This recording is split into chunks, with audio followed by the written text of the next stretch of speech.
Глава Коми представил программу комплексного развития молодежной политики республики. Защита прошла в Росмолодежи. Эксперты достаточно высоко оценили нашу программу.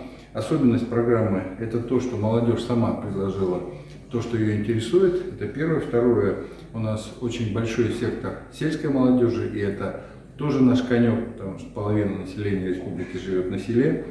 Ну и при разработке программы мы, конечно, руководствовались основами нашего лидера национального, президента Российской Федерации Владимира Владимировича Путина.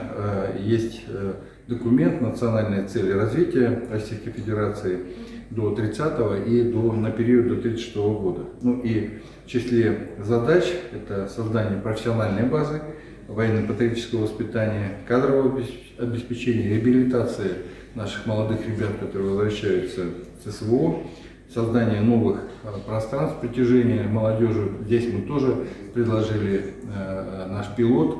Это модуль, который мы будем изготавливать у себя в республике, дома-комплект для молодежи. И первый модуль такой мы должны в этом году уже как пилот показать Росмолодежи, ну и запустить его в работу.